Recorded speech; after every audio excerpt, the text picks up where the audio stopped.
Здравствуйте, дорогие друзья! Я юрист Валерий Табаков. Сегодня я на моем канале разберу коррупционные риски, связанные с деятельностью президента США Дональда Трампа и его текущей каденции 2025-2029 годы.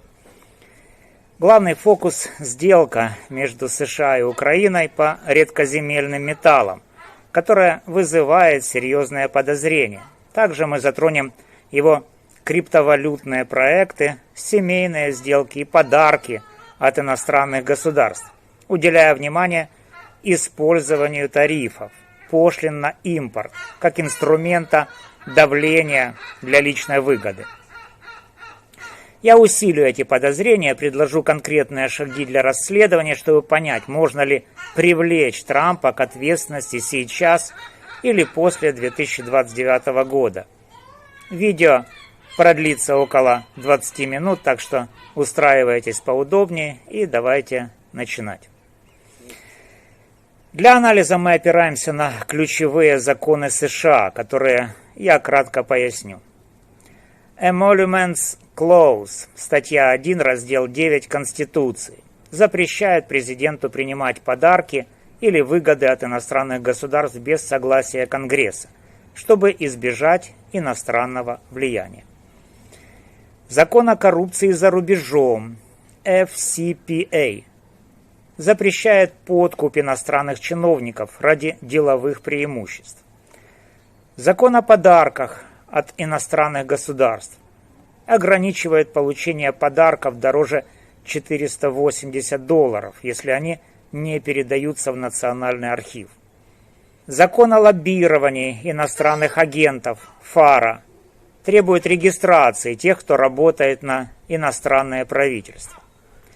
Решение Верховного суда 2024 года дает президенту иммунитет за действия в рамках полномочий, усложняя преследование, и торговое законодательство, Trade Act of 1974 год, позволяет вводить тарифы для защиты интересов США, но может использоваться для давления. Эти законы, друзья, помогут нам выявить коррупцию и оценить шансы на расследование. Сделка США и Украины по редкоземельным металлам. Что это такое? В апреле 2025 года США и Украина подписали соглашение о добыче редкоземельных металлов, минералов для технологий и энергетики, а также лития, титана и урана. Создается фонд США-Украины с равным управлением, где США получают приоритет в контрактах. Трамп заявил, что сделка возместит 175 или 350 миллиардов долларов помощи Украине. Но долговых обязательств соглашения нет. Украина настаивает, что сохраняет контроль над ресурсами, а фонд нужен для восстановления экономики. Переговоры были напряженными. Трамп угрожал отключением Starlink, спутниковой связи, критической для Украины, а министр финансов Скотт Бессент требовал немедленного подписания. Теперь о тарифах. Трамп активно использует тарифы как рычаг давления.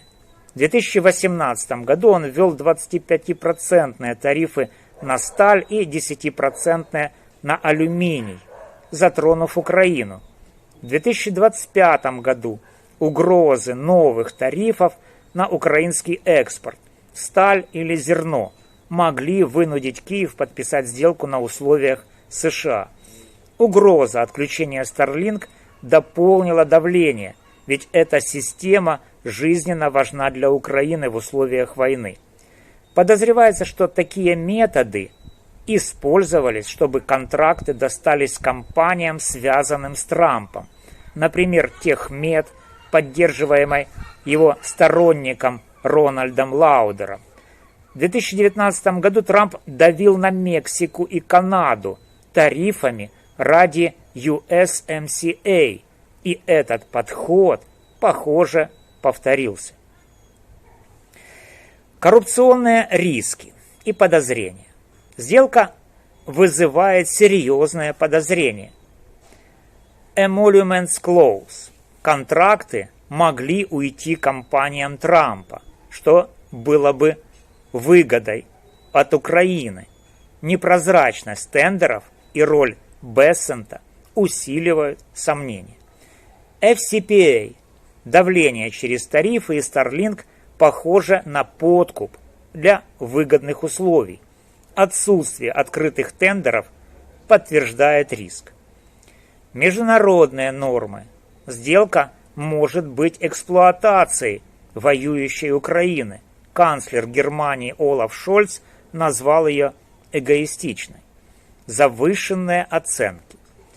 350-500 миллиардов долларов Трампа против 5 или 10 миллиардов долларов рынка редкоземельных металлов указывают на попытку Трампа скрыть свои личные интересы.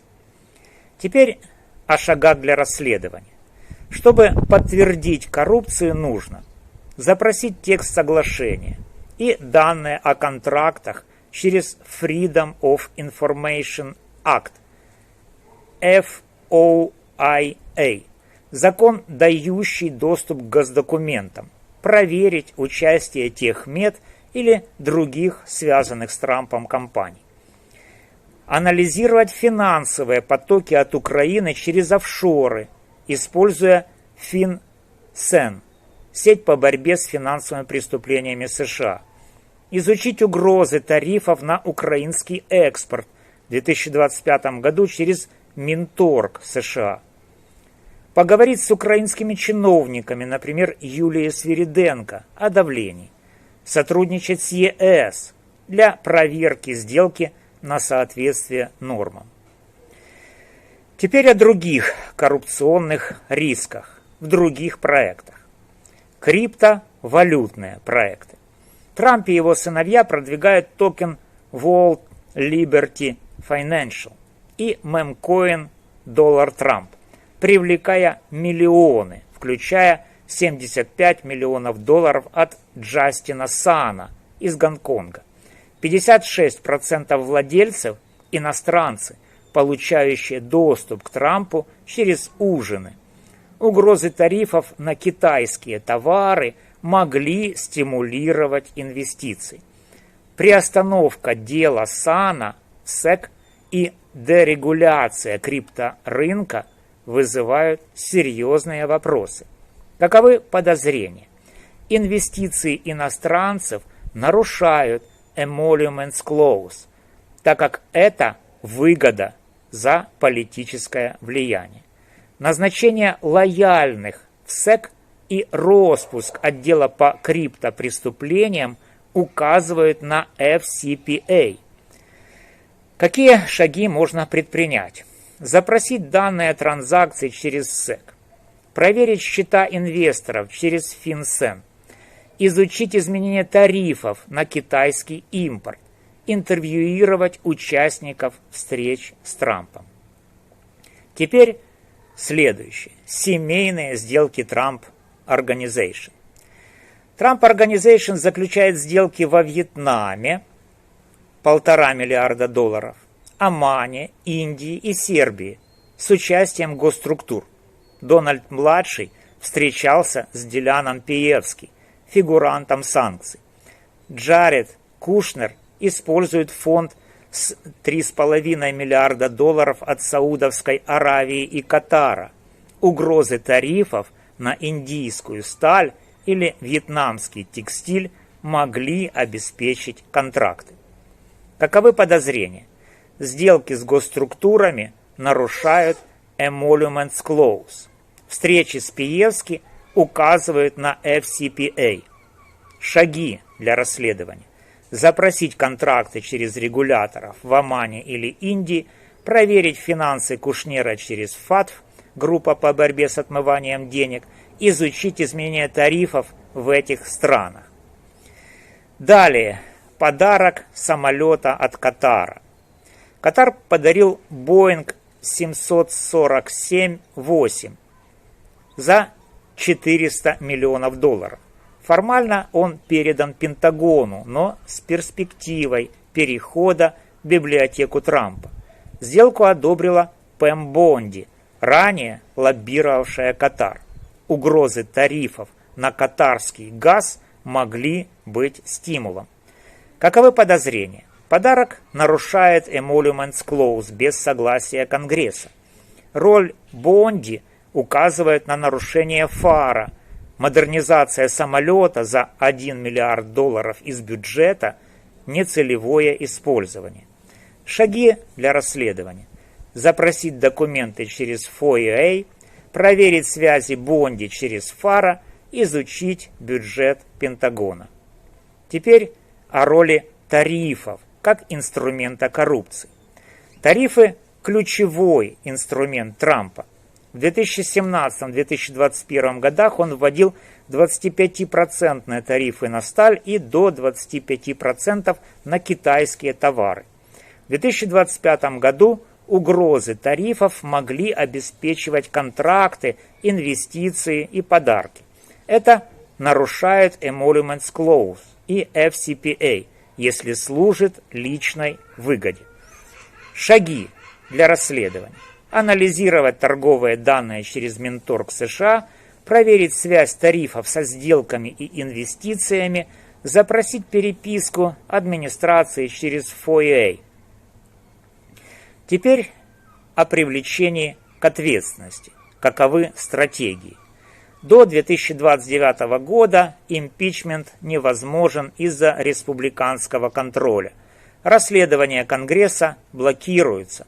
СМИ и протесты могут усилить давление, использовать FOIA, сотрудничать с независимыми СМИ и мобилизовать гражданские группы. Вот то, что остается.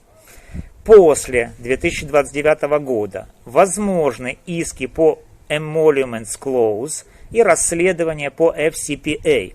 Сотрудничать для этого нужно с ФАТФ, OECD, Украиной и ЕС для сбора доказательств. Препятствия к расследованию и привлечению к ответственности. Иммунитет, анонимность криптотранзакций и офшоры. Теперь каковы рекомендации и выводы? Деятельность Трампа, сделка по РЗЭ, криптопроекты, семейные контракты и подарок от Катара указывают на системную коррупцию. Тарифы и давление вроде угроз Starlink направляют выгоды лояльным компаниям. Нарушения касаются Emoluments Clause и FCPA, но иммунитет ограничивает ответственность до 2029 года. Что делать? Что рекомендовать? Первое. Требовать прозрачности через FOIA и регуляторов.